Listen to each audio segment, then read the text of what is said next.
Hi, everyone, and welcome to our follow-up webinar. As usual, we're just going to give it a few more minutes for attendees to join. So we'll get started about 5 minutes past the hour. Thanks.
All right, everybody. Welcome to our webinar today, Challenges and Solutions for Correspondent Lending in Crisis, Part 2. We appreciate you joining us. As usual, we will be accepting questions at the end, so please feel free to use the questions module there to submit those. We'll address them on the fly if we have the opportunity, but we'll look at them all together at the end.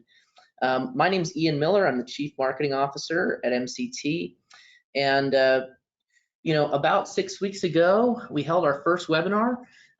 It was the heat of the crisis, and at that stage, a storm of challenges made us feel it was important to gather everyone together around those problems and solutions. And as we'll share today, the situation is much improved with just a few persistent challenges. So thanks again for joining us. And with that, I'll introduce our three presenters today.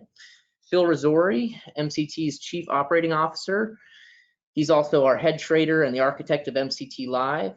And we've also got Bill Peterson, our Director of Business Intelligence, and Bill Berliner, our Director of Analytics. All three of which you guys have likely heard from and had experience with. And all three have been working tirelessly to support clients and provide insight to clients and colleagues during this difficult time. So thanks again for joining us. And with that, I'll turn it over to Phil. Well, thank you, Ian. And actually, Ian, if you can share your screen, that would be great. Just as Ian gets going here, yeah. So basically, like Ian said, we are looking to basically in this follow-up, I think bookend is probably a little bit of a strong term, but basically definitely provide a a update or possibly a bookend on what's gone on for the last couple months. We're definitely seeing like Ian said, some far better news and far better results in the aggregator execution arena. I think with regards to the perspective of this webinar, and we talked about this in the last webinar as well. Look, it's obviously focused on correspondent lending, and as such, we're going to keep the focus in perspective, from the perspective of the lender that doesn't have an agency approvals. That's definitely the most vulnerable population, if you will, in throughout this period, and especially as it relates to correspondent lending. We'll also talk obviously about comparison and versus agency execution, retain release decisions. But to start, most of the industry has seen our timeline. I know I've used it personally on probably 3 or 4 client webinars that we've done, and the last industry webinar as well. But just to level set, I promise this will be the last time I take everybody through this, as far as at least the first part of the volatility. But it's important to talk about basically the lead up to the Fed's actions, and then what caused the massive disruption and decoupling in aggregator execution, and therefore what caused what really was a crisis in correspondent lending. So just to go through the timeline again, a lot of you guys have heard this before. February 19th, obviously the world doesn't know that any of this exists. S&P's at its all-time high. From there, everything begins to change. We held our first market volatility client exclusive webinar on February 28th, and that's really when things were starting to deteriorate from an overall economy, stock market perspective, but not yet into the mortgage market. So then between February 28th and March 9th, it's basically rally all the way down until March 9th, where at that point, the universal UM30 Fannie 2s reached 103, which obviously is an all-time high for a 2% coupon 30-year. At that point, the market basically realizes that things have gone so far that mortgages might not be the best bet in the world. And so the mortgage industry from there, the mortgage-backed securities at least, begin to unravel. And on March 11th, we get the first reports from broker-dealers that there's quote-unquote cracks in the MBS market. Basically, again, what that is there's just this fear of a glut of mortgage-backed securities being flooded in the market. The Fed is not helping yet.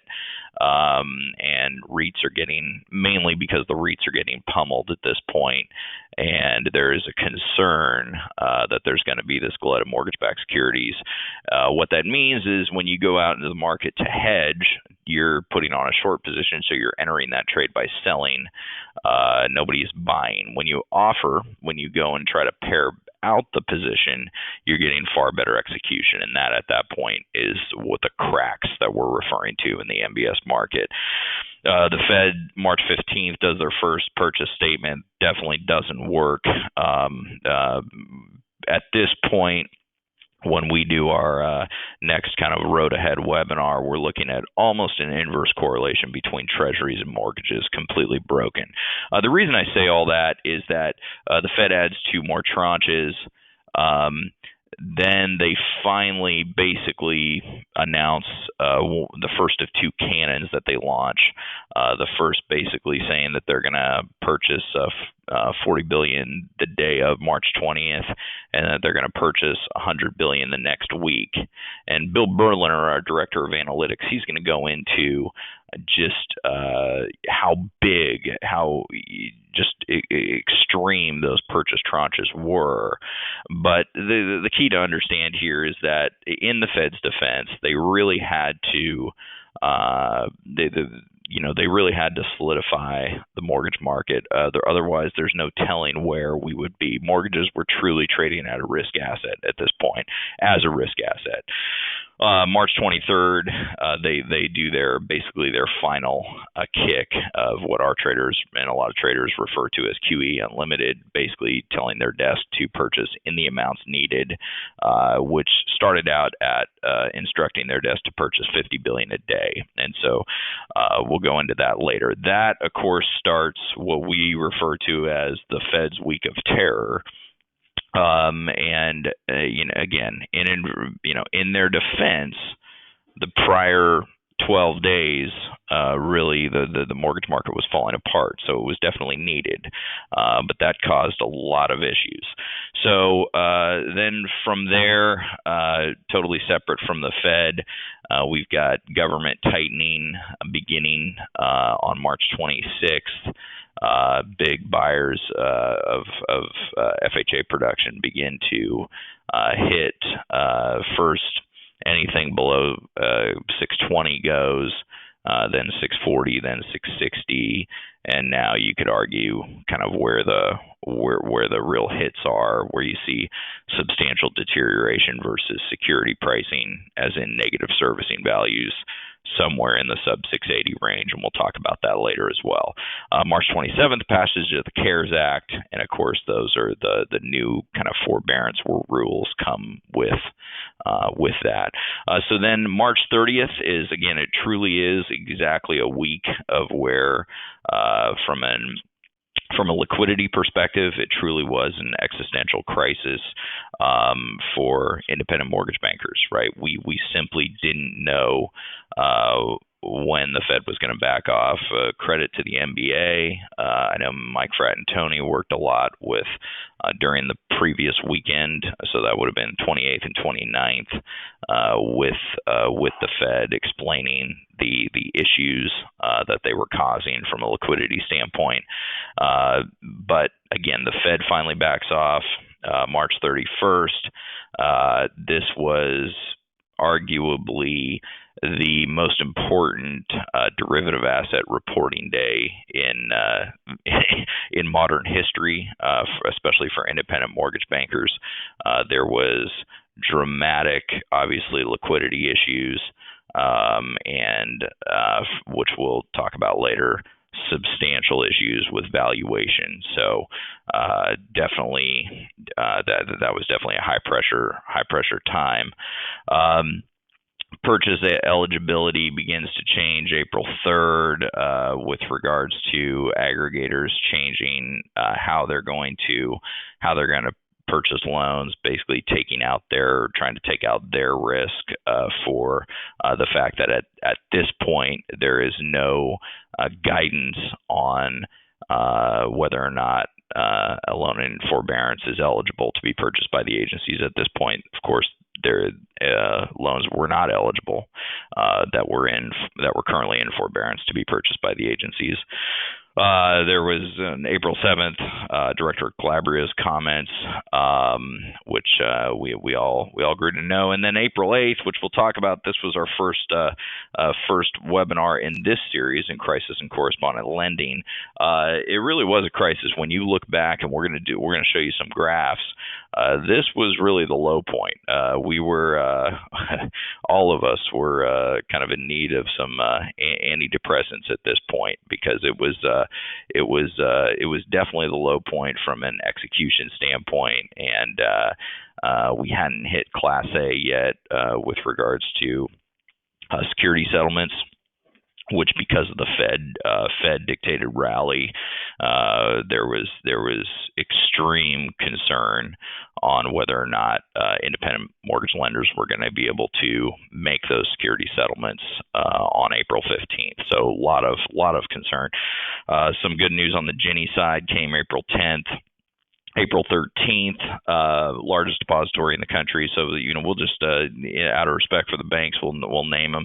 So Chase basically restricting sub 700 and anything over 80 LTV.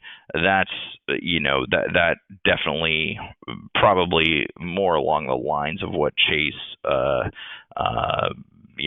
has wanted over time. So probably not an extreme surprise, but I think when you in this kind of market, that can begin a domino effect. So we started seeing other depositories begin to make some moves. And we'll talk about that later as well. So then April 21st, FHFA finally announces the 4-month limit for servicer advances. April 22nd, they're agency eligible, and of course, no, cash outs are not allowed for loans in forbearance. April 23rd, Wells Fargo eliminating cash outs. That, totally understand that's not their, definitely not their issue. It's more the FHFA guidance issue. But I do want to credit the largest non-depository buyers out there, specifically PennyMac and AmeriHome, for staying in the game on cash outs. Look, this was, as we're going to show you, things were getting better at this point, but this was between 15 and 20% of independent mortgage bankers' pipelines. And without those outlets staying in the game, this would have been catastrophic for those portions of the pipelines. I mean, we saw what happened to those hits. So definitely there was pressure. Whenever you're in this type of market, and we'll talk about this later as well, but whenever you're in this type of market, if a large buyer were to pull out of a certain product that is deemed risky, as in a product that will not get purchased by FHFA or by the agencies, if it's in forbearance, that would be deemed as a risky product. If a large buyer pulls out, that obviously starts that chain reaction, because you cannot be expected to over-index and get adversely selected in that product. So, there definitely there were some non-depository buyers and some depository buyers out there that did see it as a competitive advantage and stayed in the game, and we definitely appreciate that for the sake of our clients.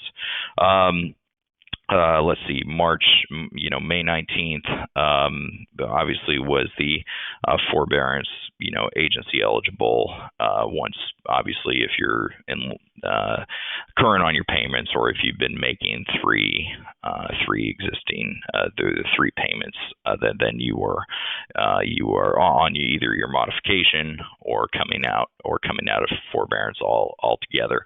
We'll talk about this later. We are not obviously focused on the forbearance side. We kind of consider that a more of a servicing op side, because it is so it has been so pervasive in affecting execution, obviously, over the last couple months, and it's such a big issue just in the industry as a whole.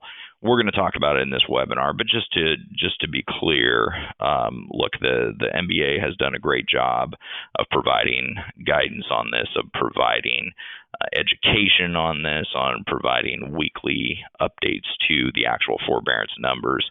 So we're not going to focus too much on forbearance, but just as it relates to how it affects your execution.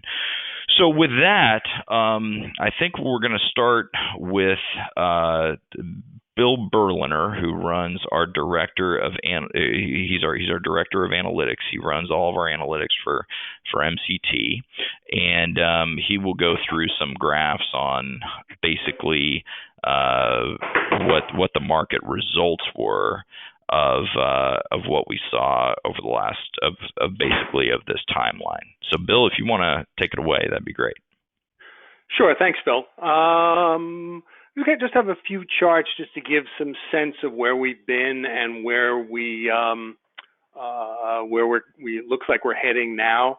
This first chart shows the 40-day standard deviation of daily changes in the 5 and 10-year yields. And you can see that we spiked very high in at the beginning, towards the beginning of April, which basically incorporated looking back into the period in, say, early to mid-March, when you had extreme volatility, where there were some days where you saw 20, 25 basis point daily changes in the yields on the 5 and 10-year. Just for context, the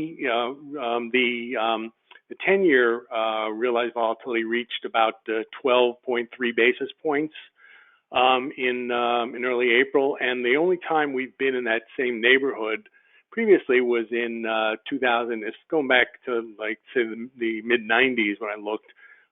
It was like 2008, late 2008 and early 2009.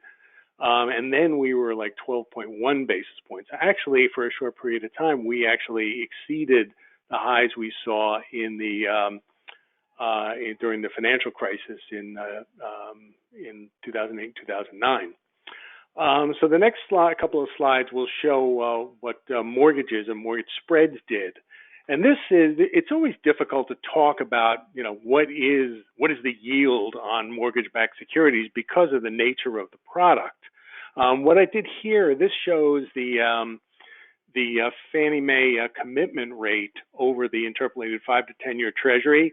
And it's not a perfect measure. Certainly, it's very opaque. Nobody really at Fannie can tell you actually how it's calculated. They do publish it, though, and they published it for a long time. You can also see it's a pretty noisy index. So what we did was run a 20-day moving average of it, and you can kind of see that it definitely spiked higher in the period in March when mortgage prices were going, MBS prices certainly were going down. At the same time, Treasury prices were going higher. So those spreads widened very rapidly. But as I said, this is not a perfect measure of spread, but it's just an indicator. And if you look at the next slide, this is another way of measuring it using the current coupon rate as and looking at that over Treasuries. If you'd flip the slide in, this shows, this is a 3-day moving average, because this is not quite as noisy a series as the commitment rate, but it does have some volatility to it, and it's also kind of it's another kind of strange thing again, because how's it calculated? And if you look under the hood, you see that normally during the period, during most periods, it's a form of interpolation between the price of the coupons that are closest to but below par and closest to or above par, or parity technically, taking account of the mortgage delay days. But everybody knows that there hasn't been much of a discount market in mortgage-backed securities for the last few years, and so what happens is, so in those type of periods, the way it's calculated then is the closest coupon to par. Bloomberg and the other providers will take the price and calculate a yield based on the prepayment speeds that they provided to them by the dealers, and they take the median speed. Two things happened in April. One is that the market, because of liquidity, started to improve. They switched from using 2.5s to 2s. The only problem in Fannies or UMBS, the only problem with that was that there was only one dealer providing speeds on Fannie 2s for a while. So basically all the yields that they were calculating were based on that one dealer's supplied speeds. Then when a second dealer supplied speeds that were much faster, there was one day that it looked like the yield, or the current coupon rate, dropped by like 20 basis points, and that was just a function of the fact that a second dealer supplied speeds, and they had to run their yield essentially on a much faster prepayment speed, which knocked down the yield. So just for context, that's why I look at this, and I think it's an interesting, and it does tell a lot of a lot about what happened. But you do have to take these kind of measures with a grain of salt, because they're not always comparable to each other. They do change over time. The other thing, though, that I look at with this that tells me a lot is the fact that the period from, say, February through, say, the end of April was a period of great volatility in these spreads. And that's one of the things that I think has also, tellingly been reduced over the past few weeks, is that current coupon spread over treasuries has also both narrowed and become much more stable. You're going back to where we were, say, in the period, in 2019, if you will. We're wider than we were then, but it's still certainly a much more stable environment than we were seeing the prior months. So the next chart just kind of gives some context to the Fed's purchases. If you look at this, this shows the Fed's weekly purchases that they publish, and they publish their data from Thursday through Wednesday, and they publish the following Thursday. So the most recent data we have now is going to be through May, last Thursday, essentially, which was, I guess, May 17th or something like that. But you can see is that for a long period of time, when they really started purchasing mortgages in bulk in 2013, they were buying about 21, 22 billion a week. And then when they did what, QE Infinity or QE Unlimited, as Phil said, they went from doing that to basically buying at its peak. I think the most they ever bought was about 40 billion a day. For a period of time, which corresponds to the period when mortgage-backed securities spiked higher. And you can see that in this chart that they went from basically buying almost nothing. They were basically replenishing, some amount of runoff to buying, 40 billion a day. And so basically at that peak, you can see they bought, I think, 157 billion roughly in that week. And now they've tamed it back because it seems to me that what they were doing was kind of groping for the right amount to buy in order to stabilize the market without pushing it around. So they started at 40, they ramped it back to 30, and now, they're at the point when the market seems to have stabilized and there's no major liquidity concerns that are in liquidations going on. So the market's kind of stabilized around these levels. And right now they're basically buying 4.4 to 4.5 billion a week, and it seems like that's kind of the Goldilocks point, not too much, not too little, to keep mortgage spreads relatively in line. Then if you see, just for a little additional context, the next slide will just show what happened, what those numbers were in going back to, say, mid-February. You see that they bought at the end of February, that week of February 26th, they bought 977 million. And then suddenly the week of ending March 18th, they bought 17 billion. And that was right, immediately after they made their Sunday announcement about starting to buy mortgage-backed securities again. So it includes that period. But then the following week was when they bought, basically the 40 billion a day, which, on a weekly basis was just under 157 billion. And then they ramped it back. And last week, the most recent week that we have is May 13th. They bought just under 27 billion, and we'd expect it to be, somewhere in the neighborhood for this week. And when they release their numbers, somewhere in the neighborhood of about 20 billion or so, which takes us back kind of to where they were buying, what they were buying when they really started purchasing mortgages to support the market in 2013. So at this point, I think I'm going to turn it back to Phil. Yeah, and then we'll go to Bill Peterson, who runs our business intelligence, for some graphs on basically looking at the pricing disconnects that occurred and what we've seen since as we've started to recover here.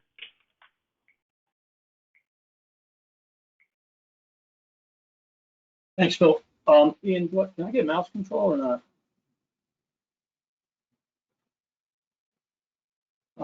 Well, maybe not. So anyway, this graph is really taking what Bill Berliner explained, in terms of the disconnect and interpreting into actual TBA pricing versus what our clients were getting from, the aggregators as well as from Fannie Mae. And, as Phil pointed out, I think if you can see on the graph around March 8th, the TBA's peaked. The TBA pricing peak, that's the you can see that it's like the orange solid line, TBA pricing peak and then it starts dropping, and that's the cracks in the TBA market that that Phil was talking about. With the broker dealers were saying, there's issues, and then you could see that pricing coming down further, and we all saw that. We all liked it on the hedge report because the trades were going in the money. But again, there was concerns in the market, and then on the 18th, March 18th, is when the Fed first stepped in. That's what Bill Berliner just showed. There was a little bit. They stepped in to start buying, but it wasn't enough that first week. Didn't do a dent to the market. In the meantime, the two dotted lines below represent the two aggregators. It's actually the rate sheet pricing less any MSR. So it focused more on the movement and how the movement mirrors the TBA movement as opposed to how far the spread is. Because again, this isn't live pricing. We have another graph that shows that, and it's much closer. But the important thing to show is that in the blue box under basis risk, the Fed steps in, starts buying. You see the TBA prices rising, but notice how the aggregator prices are going the exact opposite way. That's the worst thing that could happen for hedgers. Unfortunately, it's the first time ever that this has really happened significantly, where TBA prices are rising and our aggregator pricing is not following suit. So much so it's even moving the opposite way. And it's all during, that blue box that you see is really the time period when the Fed stepped in and did that huge purchase. So Bill Berliner's graph, the prior graph, shows that 1 week of just ridiculous amounts of purchasing, unlimited purchasing by the Fed.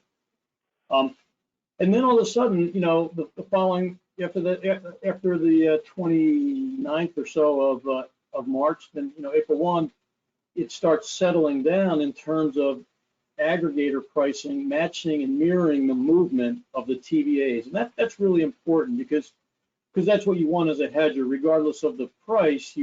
Obviously we're hedging, we want our, the investors and the aggregators matching the movement of the TBA. So we have that nice, perfect hedge, which is what really the TBA has always been, a perfect hedge to the aggregator movement. And so what the rest of the graph shows that it's really been settling out since April 1.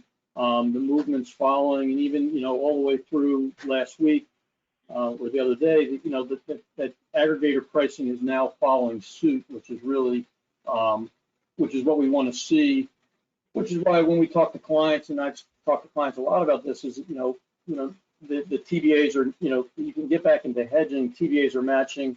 All indications are saying that aggregator pricing is following suit in this case.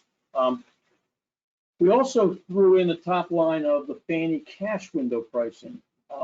And what's interesting to note is that the Fannie cash price, that cash window price, matching the TBA price, TBA movement, throughout this period, the Fannie Mae cash window matched, for the most part, matched. Here's a little bit of an issue here, but for the most part, matched the TBA price movement, which is really, really important. So those clients that did have Fannie Mae or Freddie Mac as an outlet, and even though I don't have the Ginnie one up here, same thing with Ginnie Mae. If you had those outlets, you really were protected from this disconnect of pricing, because here the Fannie cash window pricing was matching the TBA market movement, throughout most of this period.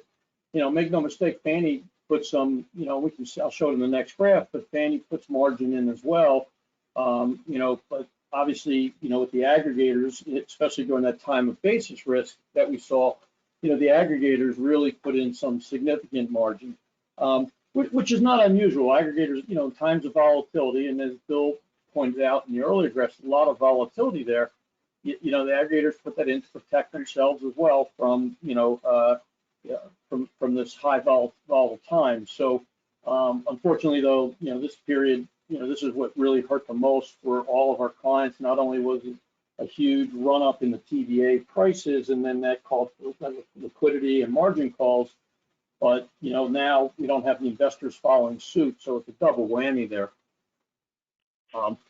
So Ian, if we can move to the next slide.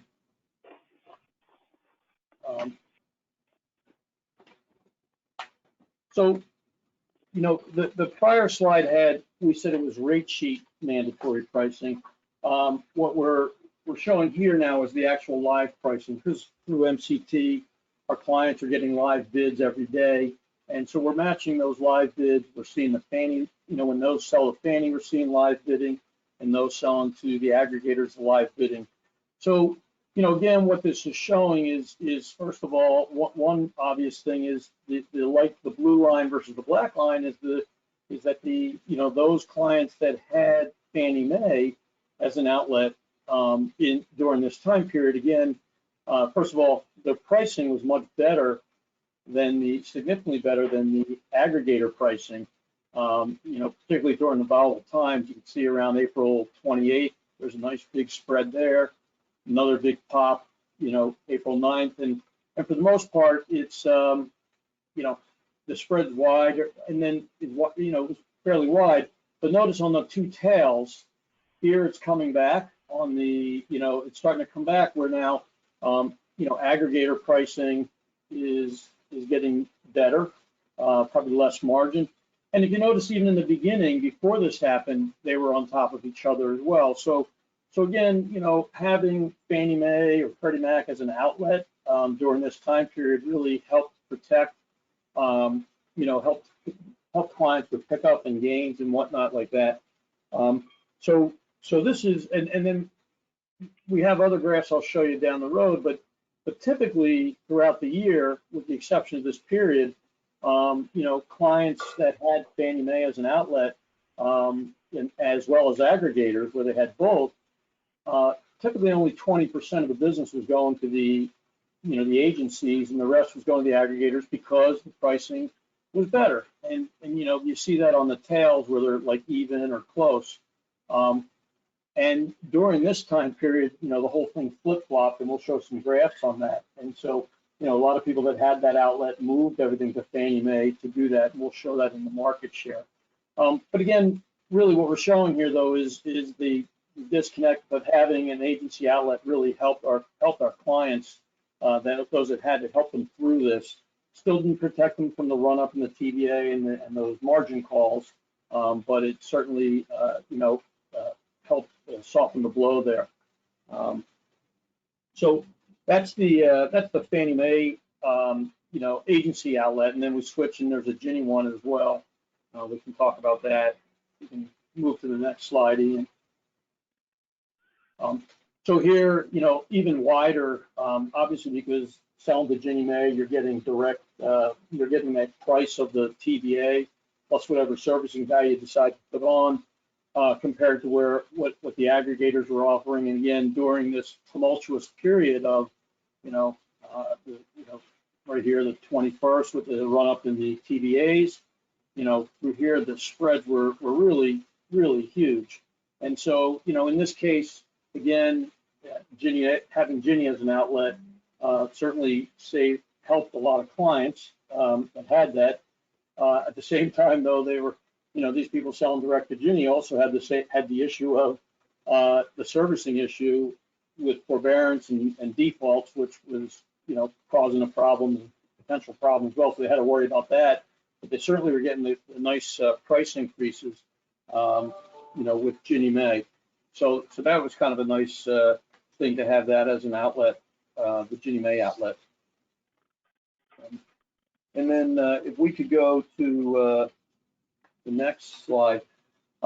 So this is that market share that I was just kind of talking about. So the you know, those that sold to, on the left-hand side, you know, had the agency outlet for conventional loans. You know, again, prior to you know, between Jan 31 and March 13th, together, Fannie, Freddie, even the FHLB, you know, they're getting around 20 some odd percent, 25% or so of the business, where the top 20 aggregators were getting, you know, the 70 some odd plus percent. Then we go into the crisis, and you can see how everybody who had the option jumped and really, you know, started directing their loans and loan sales to the agencies. to, get that better pricing where it was available. And then, obviously the market share decreased. And same thing on the right-hand side. We see the same for Ginnie Mae. The market share more than doubled here. And again, the aggregator shares dropped down, which makes a lot of sense there. So kind of follows the graph that we had. If we can move to the next slide. So one thing that we started looking at, people, we were asking about the spreads and where they are now, what's happening now. So what this slide is really it's a mandatory. We looked at the mandatory spot price versus the best effort spot price. So on a day a loan is committed, we get the best X of the mandatory and the best X of the best efforts of all the clients to be able to see what that spread is on the day of sale. And on the day of loan sales, you can see, on the conventionals, we, since November or mid-November, we're averaging, over 50 some odd basis points, maybe 65 or whatever. It's up to almost 75. A little bit of dip, but then, again, during this crisis period, the spread really widened out. I tell a lot of folks, one reason why you see that widening is to the best efforts is, for the aggregators, the best effort rate sheets go out to the masses. And, some investors, some aggregators could have hundreds, if not 1,000 clients on a best effort rate sheet. So, many times what they do, is basically, you really have to, the rate sheets are static. You can't change them all the time the way you can a mandatory price. So it makes a lot of sense that on the best effort rate sheets, when you're comparing that, they're going to hit them pretty hard for a lot of different reasons. Again, if you have 1,000 people on the best effort rate sheet and they hit you and you're mispriced or the market moves, as an investor, you can get really hurt. So it makes a lot of sense that during times of high volatility, that those best effort rate sheets, more and more margin gets added there compared to a mandatory spot price, as opposed to even a mandatory rate sheet. So again, what's happening is the best effort rate sheets were getting hit harder and harder. Mandatory was getting hit too, as we saw on the other slide, but they weren't. But the best efforts get hit even harder, and that's why we see this wide spread between best efforts and mandatory pricing. So it's prudent for aggregators to protect themselves by adding, a lot of margin to the best effort side so they don't get hurt. But the mandatory typically, is their best price, their best foot forward at all times when it's a live bid. So that's why we're seeing this spread, 65 to 75 throughout since November, and now, jumping up from, to 150 to almost 200 basis points. You can see it sometimes on there. Again, the red line, the moving average, the blue line being just, the average of all the top investors there. So let's look at the next slide, which is the government one. Same issue, we're seeing the same exact thing, that, the margins moving along from November to now, in the 50s, that spread between mandatory and best effort. And then, again, we get into the volatile period and it really widens out almost 200 basis points there. One thing to note, that's just the spread. You still have hedge costs on, that you have to factor in as well. And, it's kind of interesting, but, all of 2019, hedge costs were extremely low, due to the flat yield curve. And so hedge costs averaged on the conventional side anywhere from, 6 basis points for the month, a monthly hedge cost of 6 bips up to about, it got as high as maybe 20 basis points in 2019. And then in 2020, it started out about 6 bips, and then we saw a high again of like 20 basis points. So, during volatile times, those hedge costs are going to go up, but still relatively low. If on average it's 6 or 7 basis points to 15 for the month, that's pretty low. It used to be a basis point a day a while back, so 30 basis points to hedge, and then you have your spread. Here, in the conventional, we're seeing a spread could be, if it's 75 or 50 or 25, whatever. you're backing out only, 6 basis points at some point. So you're still making some good spread net your hedge costs. That's the spread. So we're seeing them widen. We're also seeing them come back now too. Now that the volatility is coming down, and you'll see that we're seeing that, and even this slide you see it coming down. We expected maybe it's going to sit out there another month or so, but eventually they're going to revert to the mean and come back down. But right now is the time to make hay when the sun is shining and take advantage of these spreads, if you will. So with that, Ian, do we have one more slide there, or no? We're back to now. We're back to Phil here. Yep. Well, thank you, Bill, and both the Bills did a great job on giving us a overview of really what's happened, the causes from Bill Berliner, and the results with Bill Peterson on what we've seen on aggregator execution. I did want to talk a little bit about, before we go into actually what we've seen on client performance and some of the things that we've, some of the takeaways that we have here. If you look at, this is actually one client's best execution analysis, going back, starting on February 19th, basically using our timeline here that we showed you at the beginning of this webinar. The advantage of this customer is they have Fannie Freddie, and they also sell to a lot of aggregators, and they like selling to aggregators. They like selling their servicing. They do not like keeping servicing. So this is basically a very good view of kind of how a lender that has the best options available, how their best X would look. So if you look at the 120 basis points when we say MSR value, that is, if we look at February 19th, and let's just pretend for a second that's exactly 120 basis points, what we're saying is that if the Fannie cash window execution on a given note rate, and we have adjusted for the market note rate, so on February 19th, we would have been in the 3 7/8, 3 3/4 range. Middle kind of this whole thing, we would have been in the 3.5 range, and now we're down into the 3 1/4 range on 30-year fixed.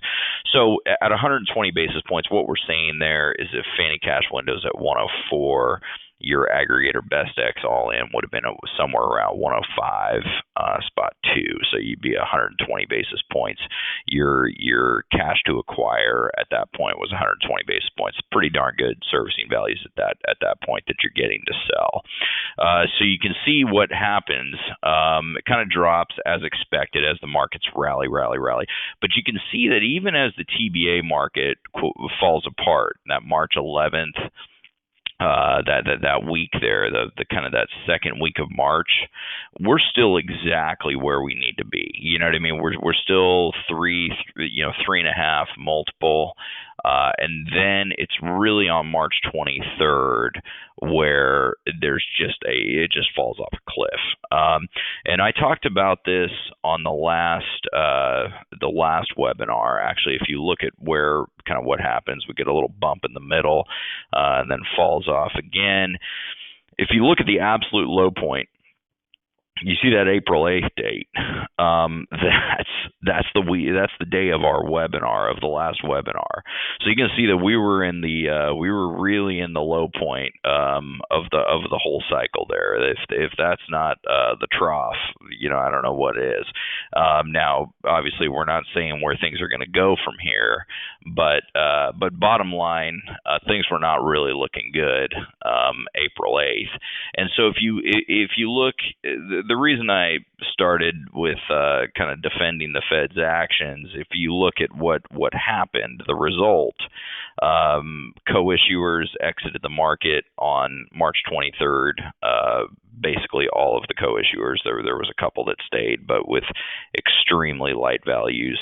And of course then there was increased capacity issues from lockdowns that occurred in Asia. So depositories backed out, and you really had, I know unprecedented has been used far too much the last 3 months, but unprecedented, I think, is an understatement when we talk about the execution hit that occurred.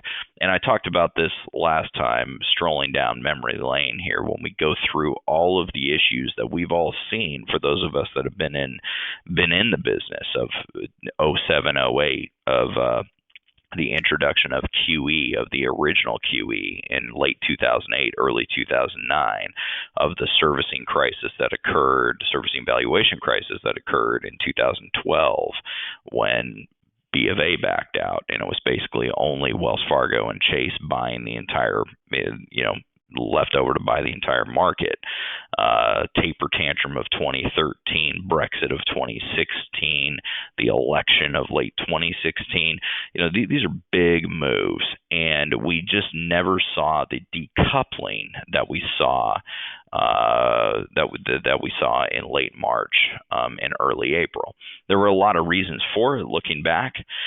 But that's really where we were at the first week of April. Now you can see what's happened. This has really clawed back. I don't think you definitely can't call it a V-shaped recovery. You can't quite call it a U-shaped recovery, but it is definitely headed in the right direction. And I have anecdotal, some best X's from traders today.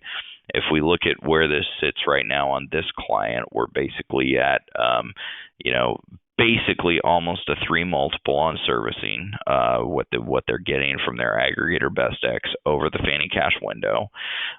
We have some evidence today that is closer to a 4 multiple. So that's today. Who knows where we're going to go from here?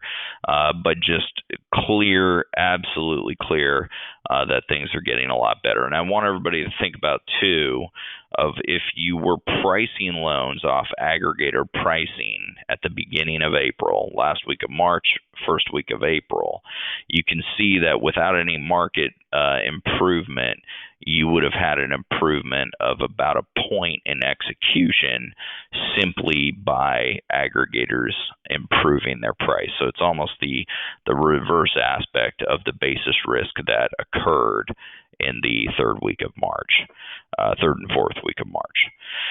So on the next slide, we're going to go into basically looking at a client's profitability over this period. Now, for the clients on the line, the mark-to-market valuation, you guys are all familiar with our 3-month combined pull-through adjusted pipeline profitability box. For the non-clients on the line, this is basically the equivalent of your derivative asset valuation and your held for sale netted out with the corresponding trade. So your monthly entry basically, and then it's accounting for cash as well. So it's basically taking the sold and purchased, closed and settled, and it's taking that over the last 90 days. So the as Bill Peterson had kind of alluded to in some of those graphs, a really good way to look at this, again, and for an independent mortgage lender, especially one that's not used to delivering to the agencies, their real opportunity cost here when they move to hedging or when they are hedging and they come across a period of extreme volatility like we've had, their opportunity cost is best effort execution. So when we're looking at that 44 basis points on that bottom right there, that total net profitability, that is 44 basis points over your best effort execution. Now, there is plenty of analysis that can go into that. Are you taking into account all 30 investors that you could execute to on a best efforts basis? No question. That number can be either inflated or deflated. What we're looking at here is how an aggregator only, a customer that did not have agency approvals, how they fared when they during this period, basically from middle of February to today. So on the next slide, what we see that graphed out, and you can see that I started the first, I started with the 44 basis points. That was as of February 19th. You can see that basically everything, is really hunky dory for the first, for almost the first month of this period, and then again, just completely in line with what occurred with aggregator execution. There was basically just the profitability just fell off a cliff. And I think that this is the key to understand. Again, we look at that April 8th date when we did our first webinar on this series, and it's funny how we really picked a bottom there. We didn't know we were picking a bottom, and if you go to the recording of that webinar, we definitely didn't know we were picking a bottom there. But it definitely was, at least for now, a bottom as far as from a profitability and an execution, and as a result, I should say a bottom from an execution standpoint, and as a result from a profitability standpoint. This, you can see that basically over the next few weeks, as the execution clawed its way back, this client's 3-month average net gain on loss clawed its way back. The takeaway from this is extremely important. I said on the April 8th call that when the dust settles on this, and by the way, we are not trying to say that the dust has settled. We'll talk about the challenges that still remain in a few minutes here. But when the dust settles on this, we made clear that we were going to have basically require any client that started out with us that was not agency approved to first be on a very clear track of getting their agency approvals prior to hedging. That was the key takeaway. And again, that was a major, that was a change versus any period that we have seen in the last 20 years of MCT's history.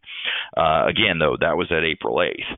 If you look at what's happened, and again, we are not saying that this is going to continue, but if you look at where we sit now versus where we sat 3 months ago, you can see that a customer that was hedging and basically stayed the course truly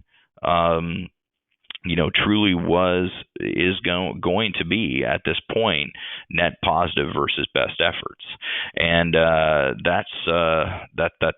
that's really incredible from a standpoint of what's gone on when you look at what's happened to execution. So if we move to the next slide, Ian, basically just continuing kind of on the good news track there, and I apologize. I know we are going over the original hour. We're probably going to go, I would say, for another 20 minutes or so, and then get to some questions. But for those of you that have to leave, we'll definitely be sending out the recording and this presentation as well to all the registrants. But look, just adding to the good news here, and kind of what's creating the good news in execution, aggregator capacity issues really have been eliminated.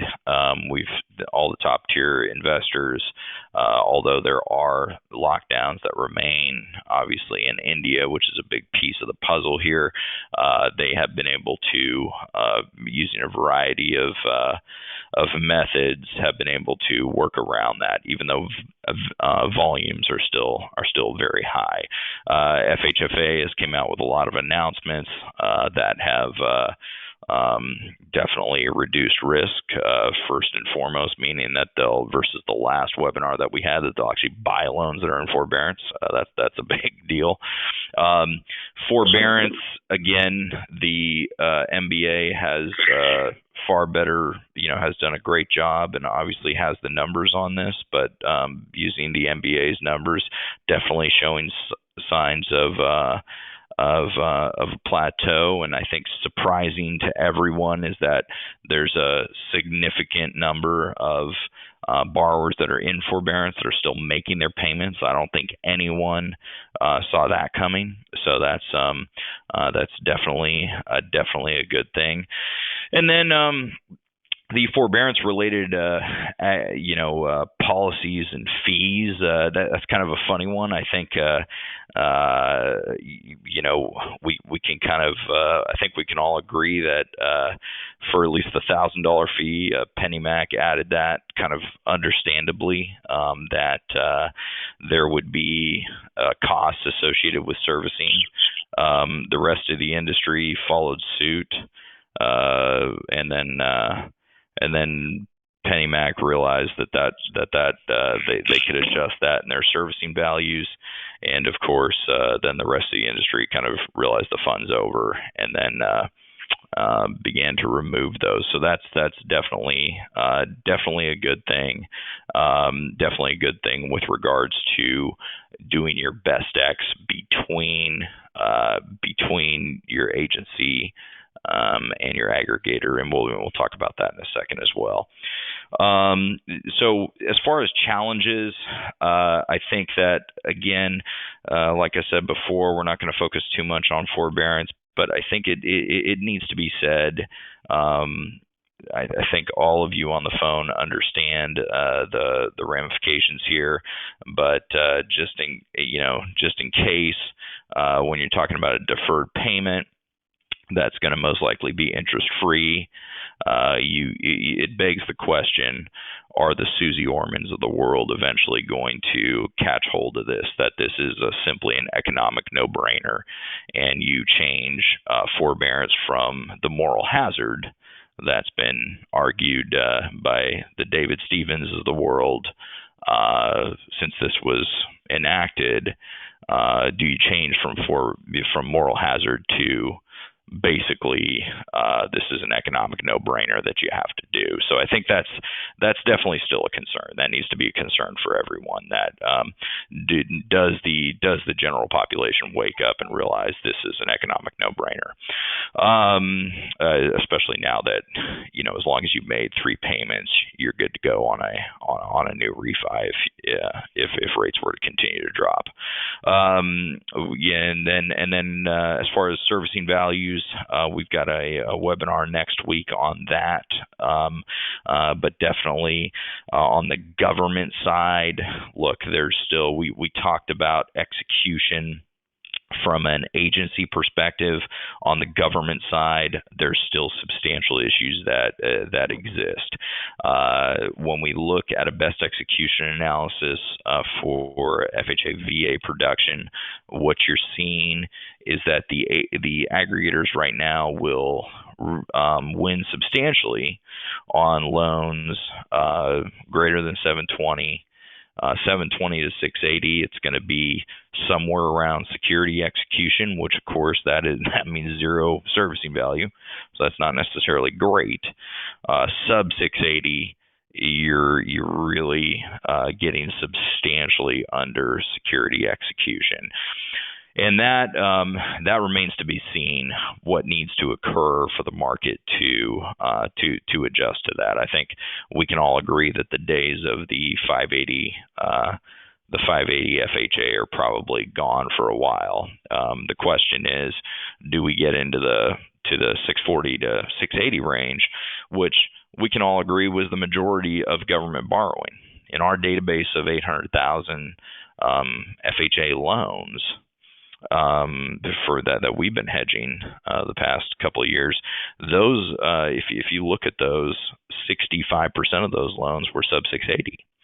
So there's a huge percentage of FHA borrowing right now that is definitely getting hit substantially.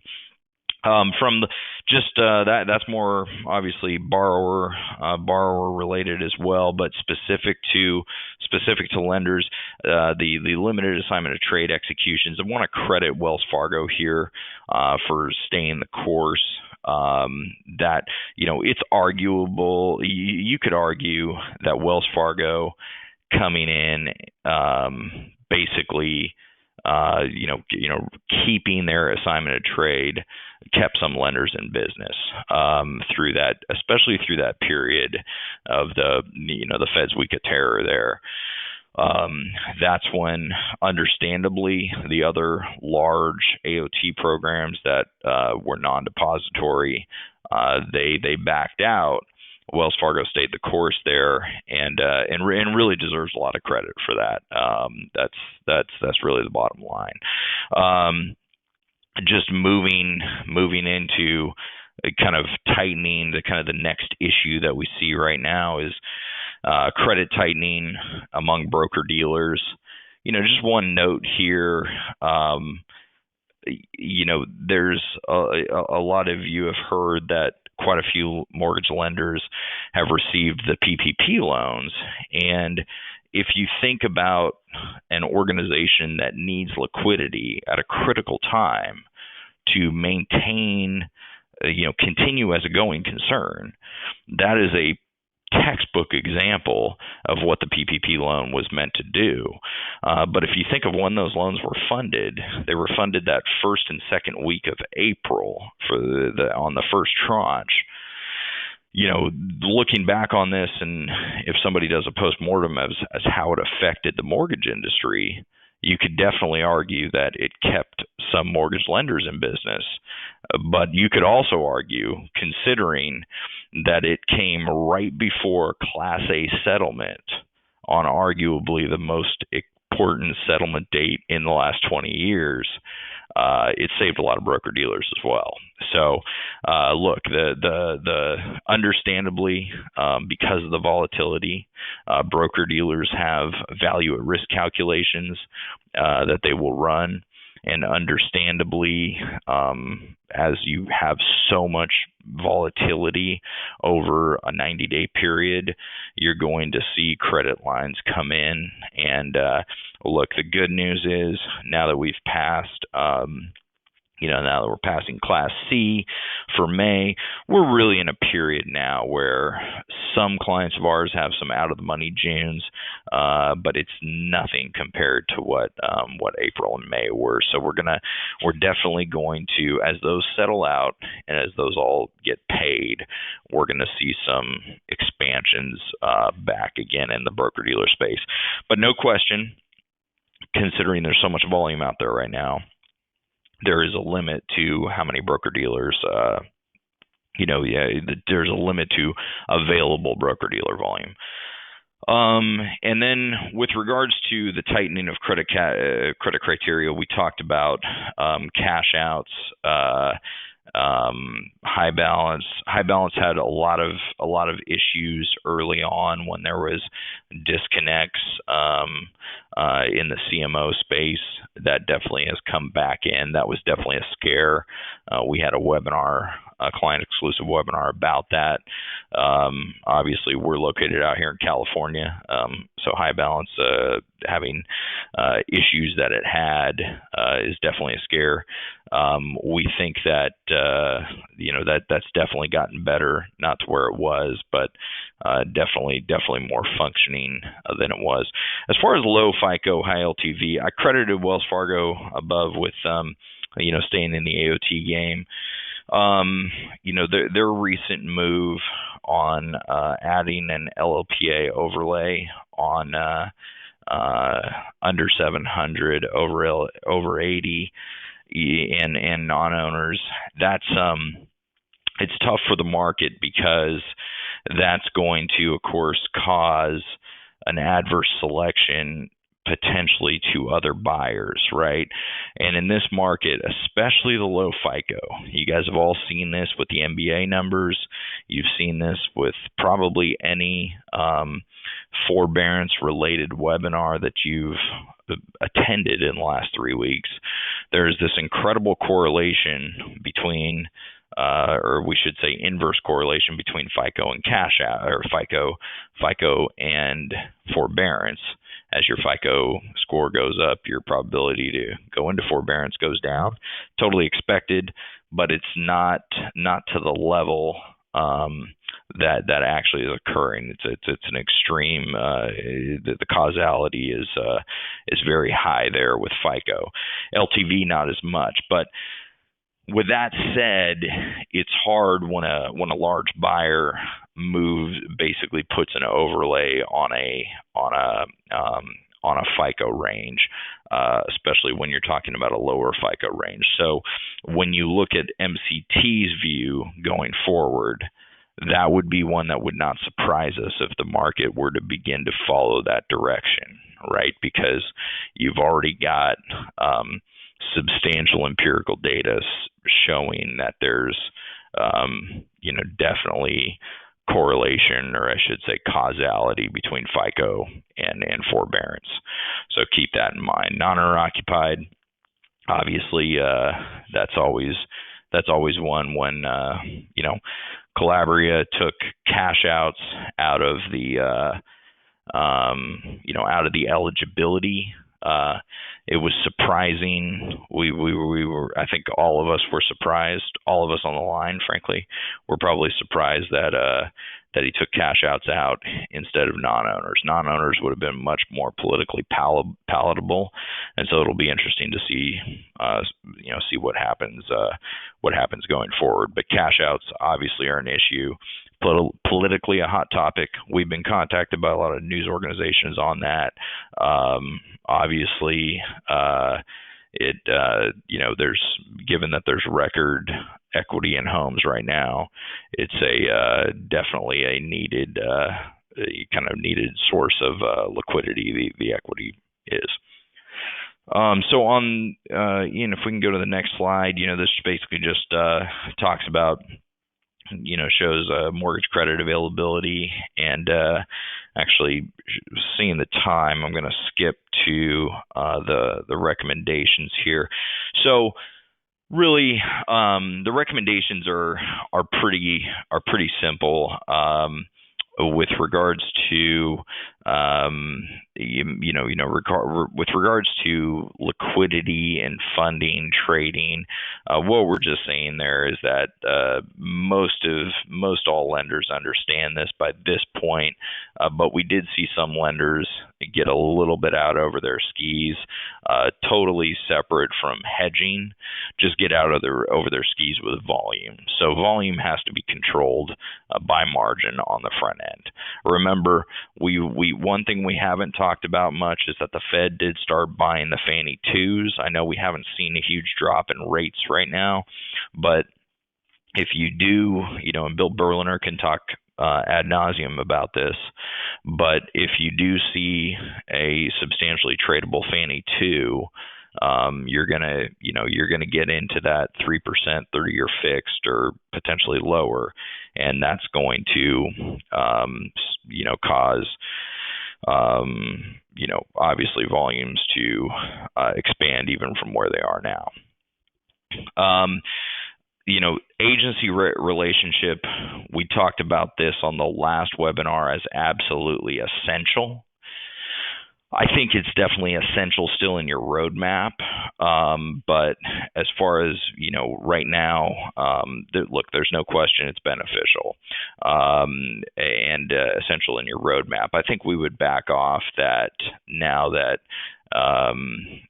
we've seen aggregator execution perform to how it has and how it's come back over a relatively short period of time. I think that you can definitely get started in hedging,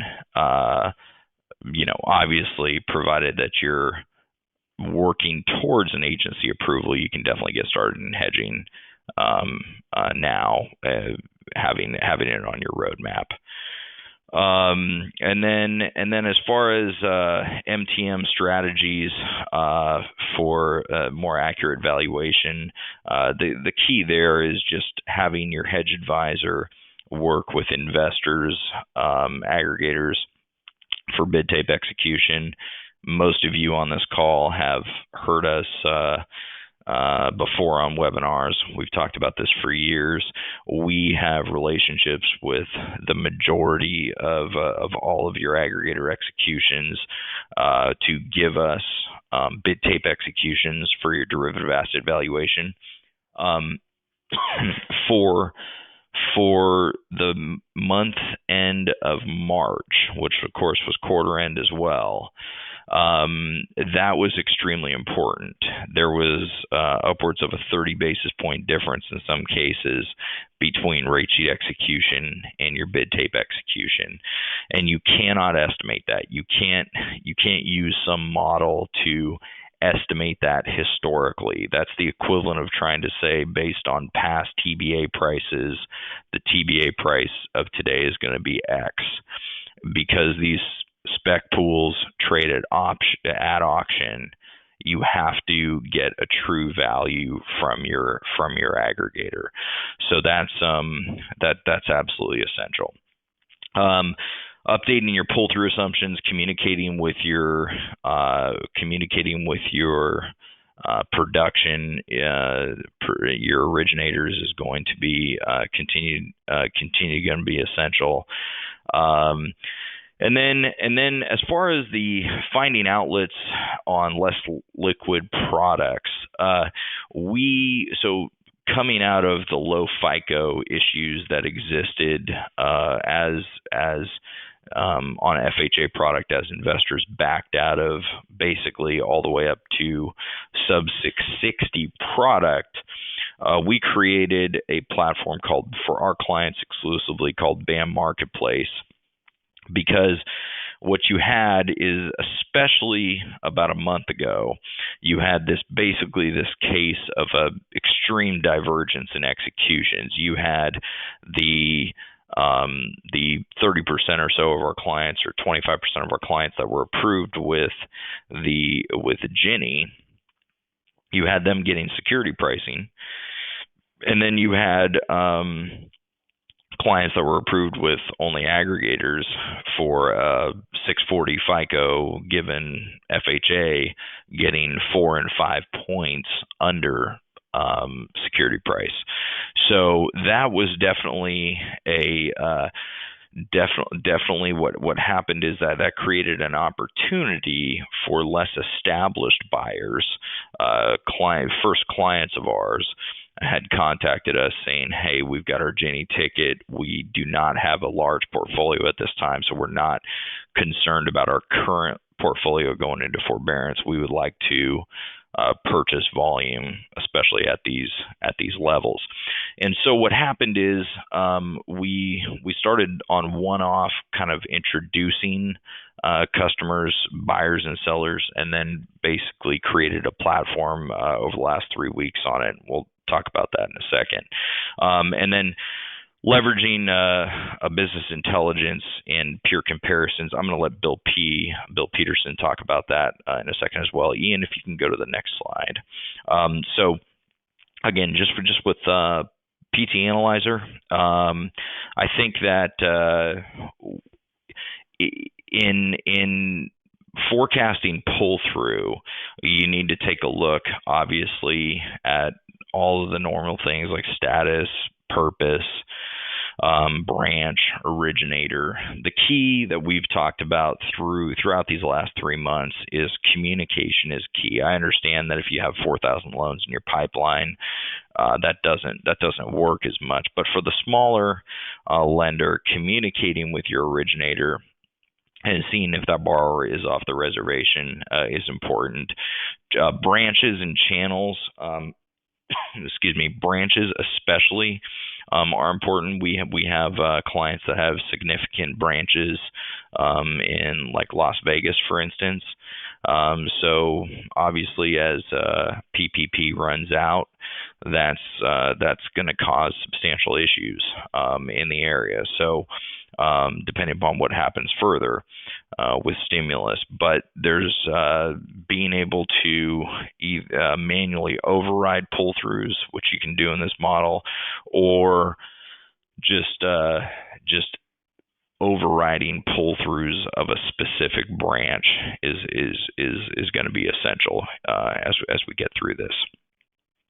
On the back testing, just piece of good news I just wanted to share here. You know, a lot of models during that Again, the Fed week of terror there, that March 23rd through March 30th, a lot of our models, including, you can see here that we forecasted overall weighted average pipeline pull through for this customer at 78. The actual pull through came through at 86.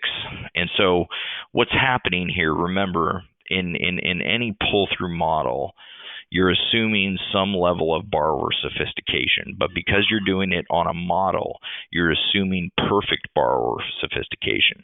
So you're assuming that the borrower is watching the market and therefore has a greater propensity to walk down the street. What we're not assuming here is that the borrower realizes the entire world's falling apart and doesn't want to lose their loan.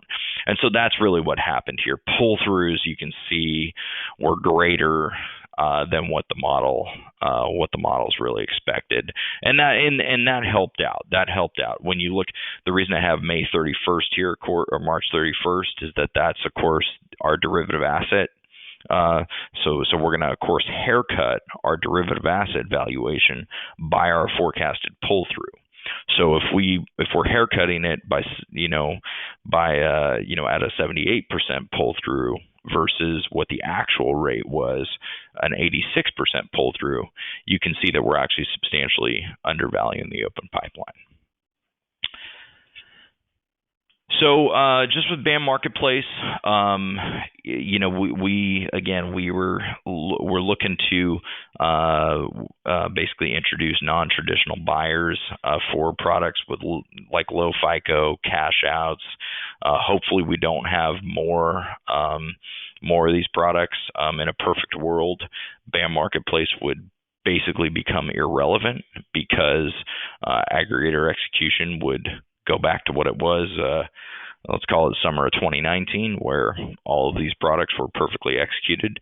But for now, we are basically looking just to partner non-traditional buyers with sellers who do not have the agency or Ginny executions.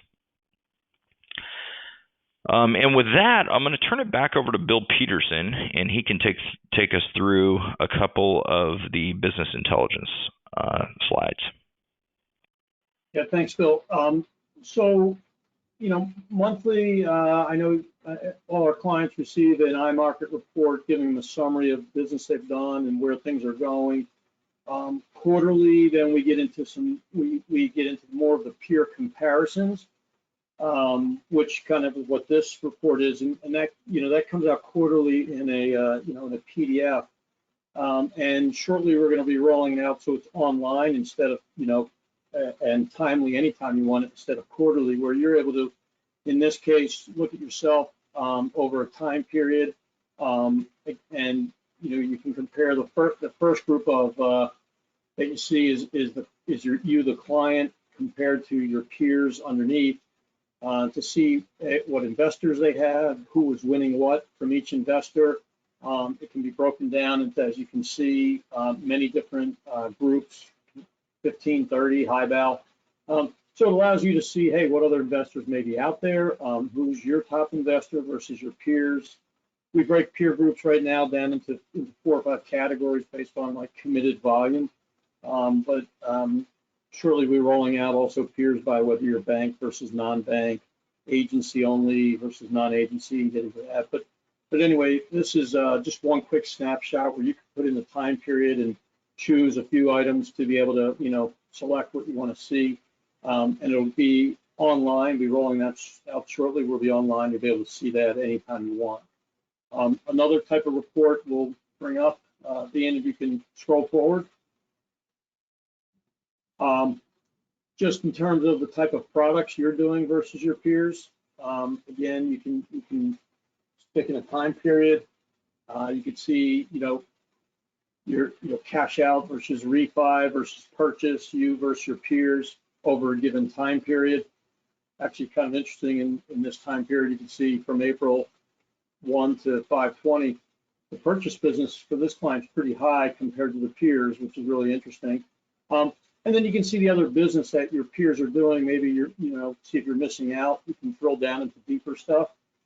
This is just another type of screen you can see. You can break it between Govy and conventional, that type of thing. Last slide is that you can see your market share in the states you're in versus your peers. This is pretty helpful. I've worked with clients before where they're saying, hey, you know, I'm in a state with, you know, I'm in a state trying to get into a new state or a new area, and my LOs are telling me my rates are too high. You can compare yourself to your peers in that state to see what the rates and the prices you're getting and whatnot. So, you know, this is kind of useful in trying to help understand where you are in different pieces, different states. So we have this whole interactive version that's going to be rolled out shortly to everybody. You know, it'll be a static version that you can see, and then kind of get into, you can then drill down into more detail if you want to get into that. So, you know, clients are using this to help themselves see where they are with their peers, and hopefully you find all this kind of helpful and interesting. So that's our business intelligence we'll be rolling out. Well, thanks, Bill. Yeah, just to summarize here before I kick it back over to Ian. Look, you know, this is definitely a lot of good news considering where we are. This whole webinar has been a lot of good news, especially when you compare it to where we were on April 8th, which again, just by luck, happens to be, as of now, the absolute low point of basically of the entire pandemic period here. So, you know, I think a learning example here is really if you followed, if you stayed the course, you're in a good position. There's no question that we still are of the mindset that this definitely has the need has been reiterated for agency approvals, and obviously there's still some disconnects, especially in the low FICO area with FHA product. But you know, with your cookie cutter conventional loans, this is a great time right now, especially with the spreads that currently exist. There's no question. It's mathematically a no-brainer right now to hedge versus going best efforts, especially when you consider the fact that rolling through the last 3-month period, you're with conventional product, you're basically positive to best efforts. So with that, I will turn it back over to Ian to finish us out here. Thanks a lot, Phil. And yeah, thanks everybody for sticking with us. I know it's run a little bit over time here, but the last thing I just want to draw your attention to is where you can find key recommendations related to market volatility. Many of the guidance that you heard today and recommendations you heard today had been provided to clients previously throughout the path of the crisis here. And so this list is just found at the bottom of every market flash email that's exclusively for clients. And so just want to draw the attention of clients to this list where you can go and review anything. If you have any questions about this, your sales directors are available to help you and can help you track down any individual piece of material recommendation. For the non-clients, we also have our website learning center, which is where you can find market volatility guidance that's been published publicly. So lots of great material there as well. And if you're not already, please sign up for our newsletter list. So, you know, once again, thanks for joining us. I just wanted to also thank our clients and partners, including the MBA, investors, the agencies, for your insight, your support, and your collaboration throughout this crisis. You know, we may not be able to be together in person, but I've never felt more grateful for all of you and for the MCT community. So out of respect for everybody's time, I think we'll just save questions for individual follow-up. And thanks for your time today, everybody. We'll talk to you again soon. Thanks, guys.